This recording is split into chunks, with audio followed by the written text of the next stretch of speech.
What if we invited Donald Trump to lunch? Hello and welcome to the show. Colourful Conversations with Clergyman Pete and Businessman Mark. This week we debate how to be the perfect host.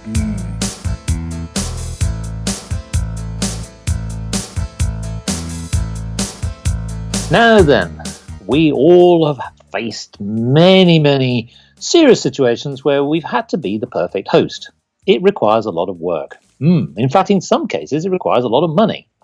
Now, luckily, London, yes, Theresa May, you don't have to fork out on this occasion because Donald Trump has decided not to come to the United Kingdom.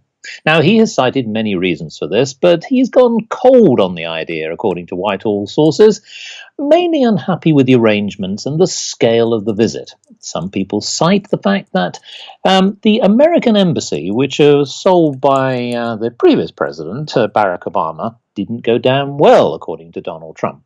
And so, therefore, he's not going to come. Well, I'm going to clear away the tables and maybe just open it up to Clergyman Pete. So, Clergyman Pete, do you think Donald Trump should have accepted the invite to come to the United Kingdom? And what, in your opinion, makes a good host? Oh, right. Well, the first question, I think the answer is, I think he was being so insulted by many British politicians in Parliament that it would have been difficult for him to accept and be gracious about it, because in coming he was going to face tirades of insults, probably demonstrations of people against it. It wouldn't have been a good visit, and that would have been within his own party. Yes, I think he was right for those reasons to at least postpone it. I think people need to get a sense of perspective. I mean, hospitality is important. In answer to your second question, how do you be a host or something like that? I mean, if Donald Trump were coming to lunch at Mark and Pete Towers on Monday, say we invited him, and he were to come to our residence for lunch, we would, of course, let down the drawbridge for the occasion, put some bunting up, clear out the stables, and let him come into the perhaps number 2 dining room at Mark and Pete Towers, and invite him. And I think that it's a lack of hospitality by Britain. It doesn't matter whether you disagree with him. He hasn't done anything egregious. We've even had people guilty of war crimes into Britain on visits. So having Donald Trump, whose main crime seems to be that he speaks in a New York, he speaks like a New York cabbie, I guess you might say. He's just not as refined as the posh politicians that we have. It seems extraordinary to me that they're so inhospitable and lack of understanding. Supposedly, our politicians today like a bit of variety. In fact, they like even multiculturalism. Doesn't extend as far as New York attitudes, it seems. Well, one thing I would say is I think you would make a very entertaining guest. Yes, I think so. And just to Clergyman Pete's point, we would certainly be happy to dust down the vol au vents and get out some of the old stale biscuits, should he wish to absolutely. Come to Mark and Pete Towers, as you say. But what I would say is that he perhaps he likes the regalia. Now, the thing here is that he claims that if he were to come to the United Kingdom, for example, there would be a lack of bells and whistles, i.e. there wouldn't be any royal involvement. It's always good to have somebody with a tiara and a crown at your head of table, I think. But he's discouraged also by other political events. Now, I would like to mention this point that, as you know, the selling of the embassy, which I think in his mind was a flawed strategy by Barack Obama. And of course, they have moved. They've moved to a new premises, costing a lot of money. Some people think it was a good thing. But Donald Trump definitely didn't, certainly through his tweeting and some of his rhetoric.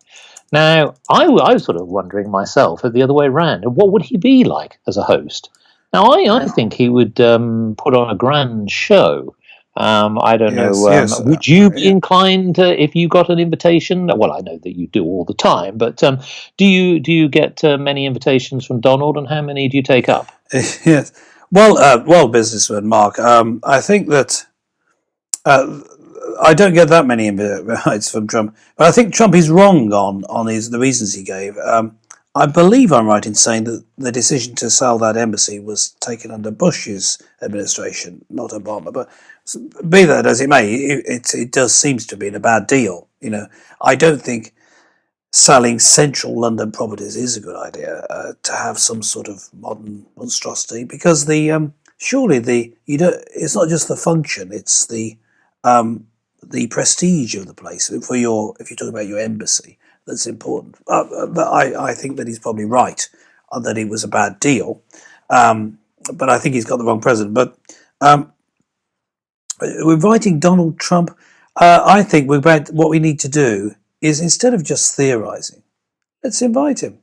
Mm, I mean, he should come over. Now, I think I just want to add a point though about something you mentioned, Mark, which the listeners may have picked up on. You mentioned dusting off the vol au and the biscuits, but mm, that's not going to satisfy him because mm. what we have in Donald Trump, some people refer to him as an alpha male, and it's been reported that he watches the Gorilla Channel 17 hours a day. Yes, Yes. I know it was a prank, gentle listener. I was just joking, but Donald Trump, being sort of the alpha male gorilla, obviously likes to eat McDonald's and that class of food. Yes. He wants a soda of some sort, and maybe he wants. I believe he drinks a lot of Diet Coke. Mm, So he wants Diet Coke yes. and a McDonald's. He doesn't want your fancy vol-au-vents, mate. He wants some proper solid food. And Yes. that's only the start of the catering issues. I mean, Yeah. there's two main ones that I say. One, he doesn't drink alcohol. And, at Mark and Pete Towers, we like to get completely sloshed over lunch. And that's why these episodes recorded in the afternoon are as they are. But the other thing is the sheer volume. I mean, he's Yes. been putting on weight noticeably since Yes. taking up office. I mean, Well, he I think consumes vast quantities, I I think. know. Unfortunately, I do agree with you. I think Donald. I unfortunately he's taken it a bit too far and consumed some of the guests as well, Yes. which I've noticed that a few people have disappeared from Yeah. his regime. So, so, Um, so what would you? I mean, I would say, look, well, being the perfect host, you need yeah, to send out to McDonald's. I mean, I um, I actually think that this raises a bigger issue actually because how is it that as an individual there's a lot of onus on a host, isn't there? yes, Let's yeah, let's we talked about the political side, but let's yeah, talk about the personal side. yeah, yeah, I mean, if you think about if you're holding a party, there's all the time and the preparations, etc. There's the pressure and the expectation for it to go well, and I must admit that I would be very, very apprehensive. Now, I'll give you a little thought here, which it comes in the form of what we know as a little poem here, Oh, but right, okay. you'll see why because. I'm sure there are many men and women, families out there thinking, "Yes, I've found myself in this situation." And this is a little poem called "When to Toast or Roast the Host." Mm. Each week, the reveling relatives boast as they carve up the crackling Sunday roast with tons of trimming stretching coast to coast. The meals a mess are just the most. But a startling invitation I got in the post turned me pale like the Holy Ghost. I've been selected as this week's host. Oh Lord, I hope they all like cheese on toast. Crumbs. Pass the ketchup. Yeah, well, he'd So, like that. I think he would. Yeah, I guess yes. I guess if the let other. me just tell you that one of the reasons why we haven't invited you around is because you'd probably end up with just cheese on toast and maybe a bottle of ketchup. Yes, Now, yes. you might be happy with that, but I think Who some me? people's Are you talking to me expectations. or Donald Trump now? Because Donald Trump does Well, listen but to the show. I don't Oh, mind. right, okay. I mean, either way, you'd share the same piece of toast because Yeah, there but wouldn't be much. now, as you know, Donald Trump is also known for being sort of like that embarrassing uncle. Everyone has Yes. one, and so he's going to be at the dinner table. I would say, look, if we're going to invite him for lunch, not dinner, and the kids will be out at school. You see, I mean, Yeah. not. I don't mean our kids. We're not married, at least not to each other. I don't know whether listeners realise that. And so, but the fact that we both live at Trump Towers, not Trump Towers, at Mark and Pete Towers, although it's soon to be We haven't called got Trump Towers, but the deal hasn't gone through yet, so I no. wasn't meant to reveal it. But Yeah. the rebranding will happen later. But I think the kids aren't going to be there, so I don't know that it's that much of an issue. Although there might be a vicar there at the meal. Me, I mean, that's my job, isn't it? So, I Well, I was might going to I say, might be you have offended. to be host every weekend, don't you? I mean, here you go Effectively, with your yeah, congregation all there yes, supping the yeah, communal wine. and I don't turn people away. It's sort of self-selecting. I say if you normally take the bread and the wine in your home church, you're welcome to here. Anyone who knows and loves the Lord Jesus can take part. And so I would be uncomfortable, and I am uncomfortable turning Donald Trump away. It's his decision not to come to Britain is fine, but and I understand the reasons, but I don't think we should be turning him away as a country, and certainly to the uh, to the Mark and Pete Towers lunch. Um, uh, which is obviously a real Mark and Pete Towers is obviously a real place, and it's a real lunch about to happen. There's no Mm. question that I just made it up off the top of my head. That's not true. But so I think that Trump, if he were coming to the country and we'd invited him, and then found that he was a bit rude, I would still invite him. Mm. I don't think it's. Well, I mean, I I would think say. I almost certainly he will be rude. Yeah. Partly for the fact I think that what we've seen is these sort of state visits over the years have just become a little bit sort of prosaic, and we need somebody to shake it up. I mean, at the end of the day, let's be honest. I know that some of our listeners might find this next comment a bit strange. He does have some valid points to say, and if you're hosting an event, you want some interaction, don't you? You Yeah. don't want Yeah. all this pomp and ceremony. I mean, I agree. etiquette is good. I mean, I'm not suggesting he's sitting there lighting farts at the table, and not Well, suggesting that he does that. But nevertheless, why not build the relationship? we think it's. If he doesn't come to the United Kingdom in the next year, I think that's pretty poor for not Yeah. inviting somebody who's Yeah. such an influential politician. Yeah. Yes. I'm disappointed in the sense that he's not going to come, but I do hope that he will be coming to a grander state event later on in the year, because I feel that we'll all be missing out. And let's be honest, he'll be going into an election campaign by the time we get into a 2-year run, as we know the way that the US politics works. He'll be focused on other matters. Yes, I agree. I think it would be a good idea to pull out all the stops. I don't understand the people being so against him. In that, even if you disagree with his policies, most of them Yeah. are for the US, not for us. I mean, we aren't. Why? What are British politicians doing, complaining about what a US president is saying to his own Yeah. people? It's just got nothing to do with them. We should invite him. We should treat him well. Yes. Leviticus. Here's a quote from Leviticus. All right. Not often do that from not a And popular, Leviticus is welcome as well. not a popular book of the Bible, but it has some useful things to say. It has the laws of the land in Israel, God's views on how you treat people coming to your land. It says, "When a stranger sojourns with you in your land, you shall do him no wrong. You shall treat the stranger who sojourns with you as a native among you." Sojourn means a temporary stay. So it's not saying invite Donald Trump over here and let him stay in the back bedroom forever. What it's saying is, when someone comes, you should treat him well, do him no wrong. He might be rude. He might. Well, you say he doesn't like his farts. I'm not convinced of that, but he might say rude things. But we treat him with politeness. Now, Yes. with the children being out to school, I think it'll be fine. But my reading of Donald Trump, so say in the fictional lunch we're having, in that particular case, I think he might make rude jokes and this sort of thing, but he'd wait until the brandy and cigars. And of course, the good thing about it is he doesn't smoke or drink, so There you go. more for us.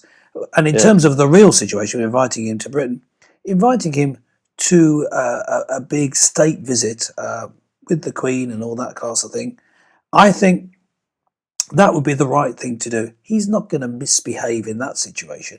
he might say rude things to Democrats over a discussion table when the cameras and the microphones are there, but he's not going to goose the Queen's bum, is he? I mean, he's not.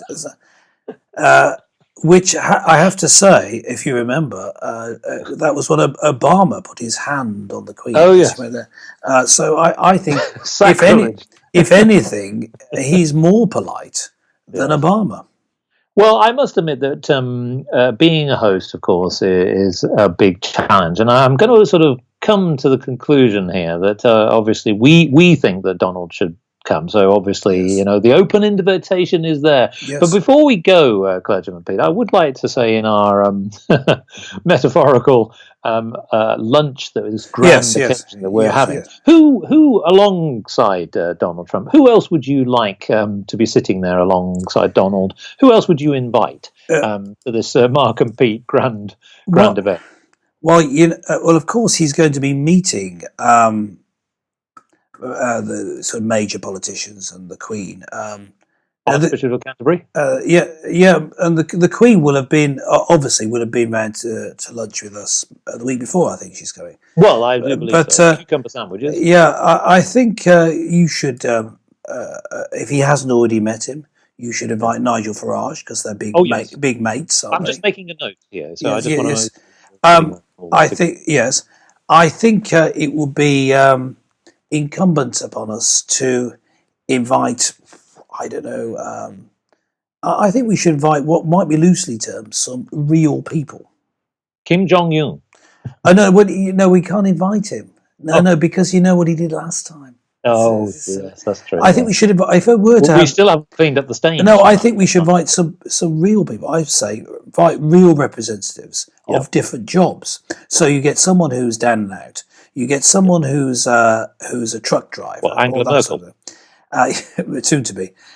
You get people from different walks of life, so he can meet a cross section of the British population, and then you get maybe some people from different political points of view who he may never have met. He may not be even aware of that. And then, Theresa May. Yes, and then obviously you invite round, his ex-wives, just to make him feel. Oh yes, that would always be a good one. Yeah, that's always a good tip. Well, I'm glad that we've got that sorted. Well, look, listeners, I mean, do you think that Donald should be coming to the United Kingdom? Do you think actually maybe we're missing out? Maybe there's a side of Donald that we haven't seen yet. Well, let us know. Why not give us your opinions?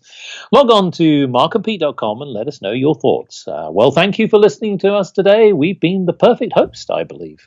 Clergyman Pete is now going to start eating the rest of those leftover vol au vents. So join us again next time for more colourful conversations with Mark and Pete.